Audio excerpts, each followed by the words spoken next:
Interpersonal skills कितनी important है, ख़ास तौर पर हम स्टार्ट करते हैं सिलेक्शन ऑफ वर्ड्स से, लहजों से और तरीक़ाकार से कि हम ऑफिस में हैं या घर हैं या दोस्तों के साथ हैं, तो किस तरह की इंटरपर्सनल स्किल्स जो है उसको हमें मज़ीद इन्हांस करने की ज़रूरत है। जी बहुत शुक्रिया। एक तो बहुत अहम मौजू है जिस पर आपने मुझे दावत कलाम दी है। मैं आपसे एक बात अर्ज़ करूँ, मैंने कुछ अर्सा पहले एक आर्टिकल लिखा था कि लफ्ज़ों से ज़्यादा लहजे लहूलिहान करते हैं। लफ्ज़ शायद उतनी तकलीफ़ का सबब ना हो जितने लहजे होते हैं। मुझे याद है मैं कोई हेडमास्टर्स थे, उनको ट्रेनिंग कराने के लिए गया हुआ था कम्युनिकेशन स्किल्स के हवाले से। मैं जब उनके पास गया तो मैंने उन्हें कहा कि अब आपके 6 हफ्ते 8 हफ्ते का कोर्स ख़त्म हो गया है, अब आप लोग जब घरों को तशरीफ़ ले जाएंगे तो आप ना सूट वूट बेगमात के लिए लेकर जाएगा, तोहफे से वैसे भी मोहब्बतें बढ़ती हैं। तो एक साहब कोने से खड़े हुए और मुझे फरमान लगे, लै के जानने होने जी। मैंने कहा जिस तरह आप देते होंगे मुझे नज़र आ गया। बहुत फ़र्क पड़ता है। देखिए आपके लहजों के जो ज़ख्म होते हैं वो मरहम भी लहजा ही है उसका और कोई मरहम नहीं हो सकता। No doubt. फिर देखिए जिन जगहों पे आप लोग बैठे हुए हैं, आप लोग कामयाब ही नहीं हो सकते अगर आपकी इंटरपर्सनल स्किल्स ना हो, जो कि आप लोग के यहाँ पाई जाती हैं। आप सुनते, अब देखिए आप सुन रहे हैं तो लग रहा है कि अब मैं सुना जा रहा हूँ, और अगर आप दरमियान में मुझे काटना शुरू कर देंगे तो फिर इसका मतलब आपकी इंटरपर्सनल स्किल में कहीं ना कहीं इशू है। बिल्कुल। और इन्हीं लोगों की फिर निजी जिंदगी जाकर मुतासर होती है। आप जब तक, जो कि इसमें आपने देखा होगा पूरे स्किल सेट में कुछ 7 के करीब ये है, सबसे ज्यादा इंपॉर्टेंट एक्टिव लिसनिंग है कि आप सुनते हैं और सुनना कहते इसको है कि सुनाने वाले को लगे कि मुझे सुना जा रहा है। वो तभी आप देखिए कुरान करीम में आप समीओ अलीम सुनेंगे, कभी अलीमो समी नहीं सुनेंगे। यस बिल्कुल। और फिर अलीमो खबीर सुनेंगे, कभी खबीर अलीम नहीं सुनेंगे। ये जो तरतीब लगी हुई है, रब्बे कायनात से बेहतर तो कोई नहीं जानने वाला ना, ये तो हमारे ईमान का हिस्सा है। लेकिन सब कुछ जानने वाला भी पहले समी का लफ्ज इस्तेमाल कर रहा है, फिर अलीम का लफ्ज इस्तेमाल कर रहा है। तो एक्टिव लिसनिंग बच्चों के लिए, बीवी के लिए, मैं अक्सर, चूंकि मैं रिलेशनशिप कोच हूँ तो मैं अक्सर कहता हूँ कि बीवी को और बच्चों को सिर्फ सुनना चाहिए।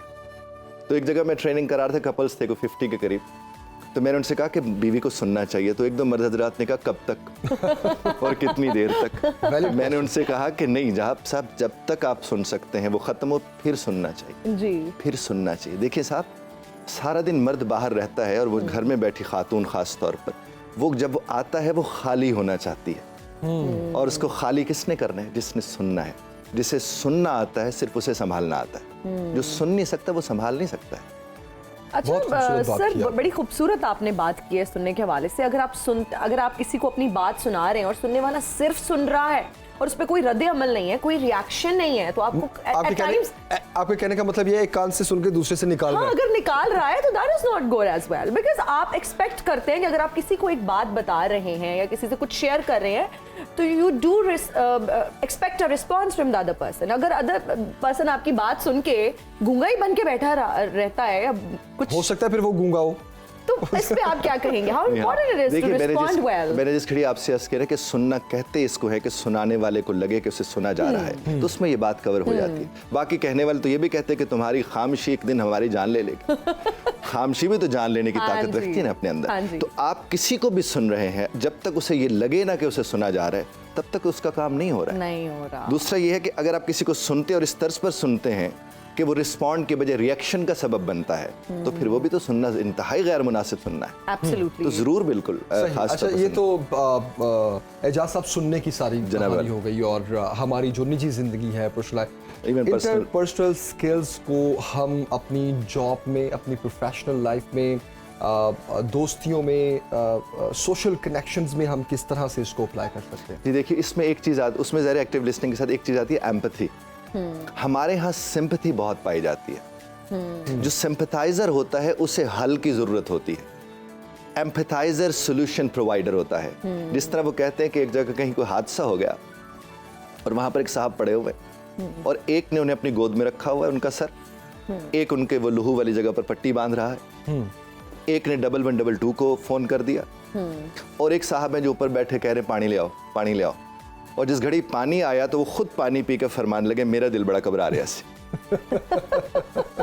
अब वो सिंपैथाइज कर रहे हैं, एम्पैथाइज नहीं कर रहे। जिसने 1112 को फोन किया था उसने एम्पैथाइज किया, जिसने यहाँ घुटने पे सर रखा हुआ था उसने एम्पैथाइज किया। तो आपके पर्सनल रिलेशंस हो, प्रोफेशनल रिलेशंस हो, जब तक आपको एम्पैथाइज करना नहीं आता, आप ग्रो ही नहीं कर सकते अपने इस रिलेशनशिप में। आपको कई दफा ये होता है कि आपको इल्म ही नहीं होता, कोई आपकी वजह से हर्ट हुआ होता है, क्योंकि आपके अंदर एम्पैथी नहीं होती, इंटरपर्सनल स्किल्स नहीं होती, आपकी कम्युनिकेशन में वर्बल नॉन वर्बल दोनों चूंकि आपके इंटरपर्सनल में आती, उसमें होती नहीं है, उसके फिर नताज वही निकलते हैं जो आपके हमारे सामने मुआशरे की सूरत में निकले। सिलेक्शन ऑफ वर्ड्स कितना इंपॉर्टेंट है? बहुत ज़्यादा साहब, बहुत ज़्यादा, बल्कि ना सिर्फ लफ्ज़ों का इंतखाब बल्कि उनकी दुरुस्त अदायगी बहुत फ़र्क डालती है। अब देखिए, हम लोग बचपन में पढ़ते रहे कभी है हकीकत मुंतज़िर, याद होगा आपको। यस, ये तो थोड़ा कुछ समझ आई तो पता चला कि हकीकत मुंतज़िर थी। जिस तरह मोहसिन और मोहसन का फ़र्क है, मोहसिन नकवी आप जानती हैं। हाँ जी। तो मोहसन और मोहसन का जो फ़र्क है, ये तो उस्ताद का काम है ना साहब। ये उस्ताद ने वो लबो लहजा अता करना था आपको और हमें। तो फिर भी सुनने को मिले वो बड़े लोग जैसे तलत हुसैन साहब थे, बड़े बड़े लोग जिनका लबो, वो हमदर्द की सुदूरी तो आज भी कानों में गूंजता है कहीं ना कहीं जाकर। लेकिन क्या हम वो कर सके? हम वो नहीं कर सके। आज से माजी बईद के आप 80s और 90 अवाइल के आप ड्रामाज देख कर देखें, क्या लबो लहजा था, क्या अल्फाज होते थे, क्या उनका चुनाव होता था, और फिर क्या अदायगी होती थी। सुभान अल्लाह, बिल्कुल। उन्हें तो यानी उनकी तो अदाएं कारी होती थी, इसलिए तो वो अदाकार होते थे। और आजकल तो मामला ज़ाहिर मुख्तलिफ हैं। आजकल जो आप लोग हैं, इनका बड़ा इम्पैक्ट है। ये जो मॉर्निंग शोज करते हैं, जो खास तौर पर रात को, इनको लबो लहजे के ऊपर, चीज़ों के ऊपर, चूँकि आप एजुकेट कर रहे हैं, Exactly. आपकी नकल की जाती है। और मैं लोगों से कहता हूँ कि जिनकी नकल की जाती है उन्हें असल में कितना असल होना चाहिए, क्योंकि उनको हर आपका उठना बैठना, पैरहन, लिबादा, लिबास, नॉन वर्बल वर्बल, हर एक को देखा जा रहा है। और ये आप कम्युनिकेट ही तो कर रहे हैं। अब देखिए साहब, जहाँ मुर्दा कम्युनिकेट करता है मौत को, तो वहाँ जिंदा को कितना ख्याल रखना चाहिए कि मेरी कम्युनिकेशन से कितना फर्क पड़ता है। बिल्कुल बिल्कुल बिल्कुल।